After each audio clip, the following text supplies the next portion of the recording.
हमें किसी के भी आगे कभी भी हाथ नहीं फैलाने चाहिए। ऊपर वाले को जो भी देना होगा और हमारे नसीब में जो होगा वो हमें मिलकर ही रहेगा। ये कहानी भी उसी के बारे में है। पुराने समय की बात है। किसी राज्य में एक राजा राज करता था। वो राजा अक्सर अपने राज्य का कोई न कोई गांव भ्रमण करता और वहां गांव में जाके अपनी प्रजा की समस्याएं सुनता और उसका समाधान लाने का प्रयास करता। राजा बहुत ज़्यादा कर्तव्यनिष्ठ था और इस वजह से उसके कार्य के चर्चे दूर दूर तक फैले हुए थे। एक दिन राजा हर बार की तरह किसी गांव में प्रजा की समस्याओं को जानने के लिए भ्रमण पर निकले हुए थे। उस समय राजा ने एक साधारण कुर्ता पहना हुआ था। थोड़ा आगे चलते ही राजा के कुर्ते का एक बटन टूट जाता है।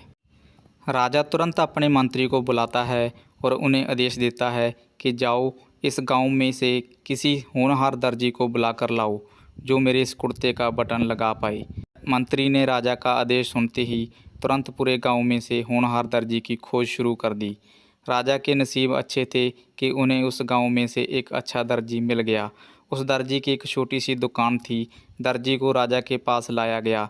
राजा ने दर्जी से कहा कि क्या तुम मेरे कुर्ते का बटन सील सकते हो? दर्जी ने कहा, जी हुजूर, ये कौन सा मुश्किल काम है। दर्जी ने अपने थैले में से धागा निकाला और राजा के कुर्ते का बटन तुरंत लगा दिया। राजा अपने कुर्ते का बटन इतना जल्दी सील गया, इस वजह से उस दर्जी से बहुत खुश हो जाते हैं। खुश होकर राजा दर्जी से पूछते हैं कि तुम्हें इस काम के कितने पैसे दूं? दर्जी ने कहा, अरे महाराज, ये तो बहुत ही छोटा सा काम था, इसके मैं आपसे पैसे थोड़ी ना ले सकता हूँ। मुझे इसके कोई पैसे नहीं लेने हैं। राजा ने कहा, अरे तुम मुझसे मांगो तो सही, मैं तुम्हें तुम्हारे काम की कीमत ज़रूर दूंगा। अब दर्जी मन ही मन सोचने लगा कि बटन तो पहले से ही राजा के पास था, मैंने तो सिर्फ अपना धागा लगाया है।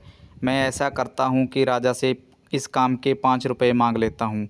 फिर मन ही मन वो सोचता है कि अगर मैं इस काम के 5 रुपये मांगूंगा तो फिर राजा सोचेंगे कि इतने से काम के इतने सारे पैसे मांग रहा है, ये पता नहीं गांव के लोगों से कितने सारे पैसे लूट रहा होगा।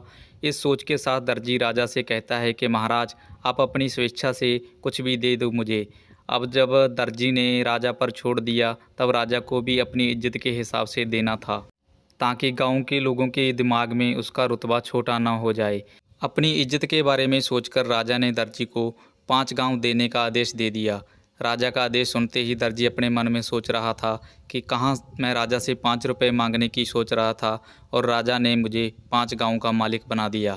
हम लोग भी इस दर्जी की तरह अपनी क्षमता के हिसाब से सोचते हैं और भगवान से भी उसी के हिसाब से मांगते हैं, पर हमें क्या पता कि भगवान हमें उनकी देने की क्षमता के अनुसार कुछ अच्छा और बड़ा देना चाहते हों, जो हमने कभी भी सोचा ही ना हो।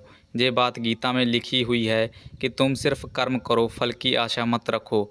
जब हम ऐसा करते हैं और भगवान पर सब कुछ छोड़ देते हैं, तब वो हमें हमारे कर्मों का फल उसके हिसाब से देते हैं। अगर आपको हमारी ये कहानी अच्छी लगी हो तो दोस्तों कमेंट ज़रूर करना और इस वीडियो को शेयर ज़रूर करना। मिलते हैं नेक्स्ट स्टोरी के साथ, तब तक के लिए बेस्ट ऑफ लक।